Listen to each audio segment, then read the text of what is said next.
కాంగ్రెస్ వచ్చినాక జర పెరిగి 3,200 కోట్లు ఉంది. అంటే ఓడి అంటే అప్పు. ఒక నెలలో మనం మన రాష్ట్ర ప్రభుత్వంలో ఖజానా సున్నా ఉంటే కూడా 3,200 కోట్లు అదనంగా డ్రా చేసుకునే అవకాశాన్ని ఓడి అంటాం. మొత్తం తెలంగాణ రాష్ట్రానికే 3,200 కోట్లు, సింగరేణి ఓడి ఏమో 4,300 కోట్లు. అంటే రాష్ట్ర ప్రభుత్వం కంటే సింగరేణి ఓడి ఎక్కువైపోయింది. అంటే ఎటు పోయింది సింగరేణి? ఆనాడేమో బీఆర్ఎస్ ఉన్నప్పుడు 3,000 కోట్లు 2,000 కోట్లు ఫిక్స్డ్ డిపాజిట్ ఉండే. సింగరేణికి పైసలు సిలకుండి మనం బ్యాంకులో ఎప్పుడైనా మీకు పైసలు దొరికితే ఏం చేస్తారు? అప్పుడప్పుడు 1,50,000 ఉంటే ఫిక్స్డ్ డిపాజిట్ చేయరా? ఎందుకు చేస్తాం? మిత్తి ఎక్కువ వస్తుంది. ఉత్తగా సేవింగ్స్ అకౌంట్లో పెట్టే మిత్తి తక్కువ వస్తుంది, ఫిక్స్డ్ డిపాజిట్ చేస్తే జర ఎక్కువ వస్తుంది. ఆనాడు సింగరేణి 3,000 2,000 కోట్లు ఫిక్స్డ్ డిపాజిట్ ఉండే. ఫిక్స్డ్ డిపాజిట్ల సింగరేణి 4,000 కోట్ల ఓడికి పోయింది 2.5 ఏళ్లలో. ఇంకా 2.5 ఏళ్లలో ఏడిపోతుందో మరిగా ఉంటుందా? ప్రైవేట్ పరం అవుతుందా? దీన్ని ఇటనే పోనిద్దామా, కాపాడుకుందామా? ఇలా కార్మిక సోదరులు ఆలోచించాల్సిన అవసరం ఉంది.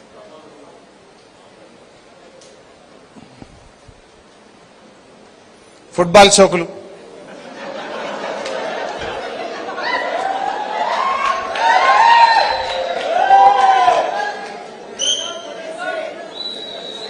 ఎవని సొమ్ము ఎవని పాలిది? సిఎస్ఆర్ పైసలు దేనికి వాడాలి?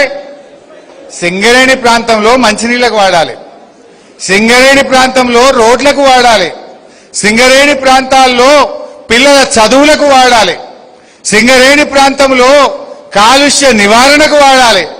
కానీ సింగరేణి పైసలు తీసుకుపోయి 100 కోట్లు పెట్టి ఆ మెస్సీతో ఫుట్బాల్ ఆడడానికి వాడేసిండు రేవంత్ రెడ్డి.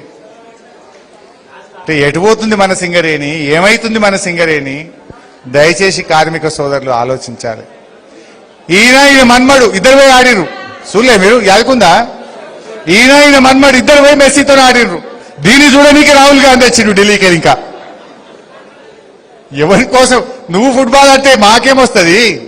రేవంత్ రెడ్డి ఫుట్బాల్ ఆడితే సింగరేణికి ఏమొస్తుంది? మాకు 100 కోట్లు బొక్క తప్ప. మాకు 100 కోట్లు బొక్క పడేది సింగరేణికి.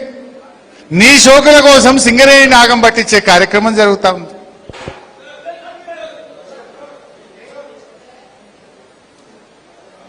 సరే, ఇది ఇప్పుడే చెప్పిన నేను, అప్పుల కుప్పగా ఎట్లా మారిందో.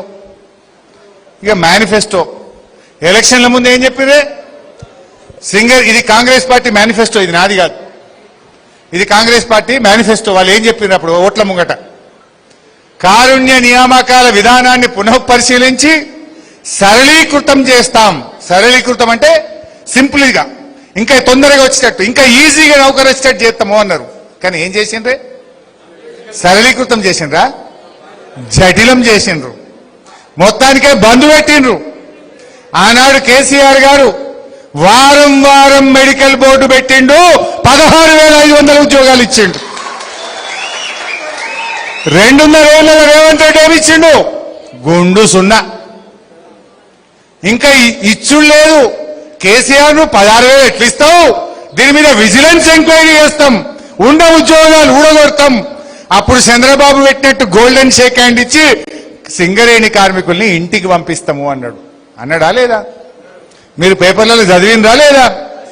విజిలెన్స్ ఎంక్వైరీ స్టార్ట్ అయిందా లేదా? అసెంబ్లీలో రేవంత్ రెడ్డి బట్టి విక్రమార్క చెప్పింది విన్నదా లేదా? నిన్న మేము బయలుదేరాం, మొన్న రామగుండంలో పెట్టాం, ఇవాళ భూపాలపల్లిలో పెట్టంగానే దెబ్బకు దయ్యం వదిలింది కొడుకులకు, దిమ్మ తిరిగింది.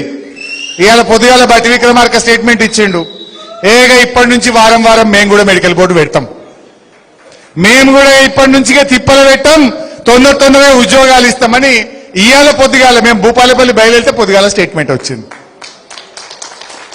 నేను అంటున్నా 2.5 ఏళ్ళు నిద్రపోయిందా? 2.5 ఏళ్ల నుంచి మా పిల్లలకు ఎందుకు ఉద్యోగాలు ఇవ్వలే?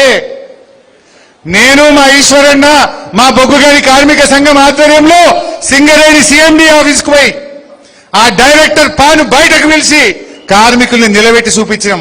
సూడిగో ఈయనకు 2 కిడ్నీలు ఫెయిల్ అయినాయి, ఇటొక సంచి పెట్టుకున్నాడు, ఈయన కొడుకు ఎందుకు ఉద్యోగం ఇవ్వవు? ఇగో చూడు, ఈయన క్యాన్సర్ బీమారి వచ్చి మూతి వంకర పోయింది, ఈయనను కూడా అన్ఫిట్ చేయవా? ఇదేంది అని గట్టిగా నిలదీసినాం. ఒక ఆయన గుండెకు బైపాస్ సర్జరీ అంగిప్పి చూపించడం ఈ నుంచి ఇందాక చీరిండ్రు గుండెకు బైపాస్ సర్జరీ అయిన కూడా అన్ఫిట్ చేయకుండా ఆయన కొడుకు ఉద్యోగం ఇయ్యవా ఇదేం సంగతి అని బల్ల గుద్ది నిలదీసినాం ఆ రోజు. అయినా సప్పులు లేదు. జనంలో పడ్డం, కార్మికుల మధ్య పడ్డం, దెబ్బకు దిమ్మ తిరిగింది. ఇక ఇప్పుడు చురువు చేస్తామని మోపైంది. ఇది టీఆర్ఎస్ దెబ్బకా కాదా? మనం బయలుదేరమని దెబ్బకు దయ్యం దిగిందా లేదా? 400 మంది పిల్లలు 6 నెలలకి లాపెట్టిను. అన్ని పరీక్షలు అయిపోయినాయి. వాళ్ళకి సర్టిఫికెట్లు ఇవ్వకుండా వాళ్ళని ఏమంటాం కదా వీటీసీ ట్రైనింగ్ ఇవ్వకుండా 6 నెలలకి లాపిండ్రు. మొన్న నేను రామగుండంలో గట్టిగా అడిగినా రేపు ఉరుకుతుండు మోకాల మీద బట్టి విక్రమార్క. రేపు పోయి రేపు ఇతరటిగా రామగుండంలో రేపు మంచిర్యాల పోయి రేపు 400 మందికి ఇప్పుడు నేను ఇస్తా ఉద్యోగాలని నిన్న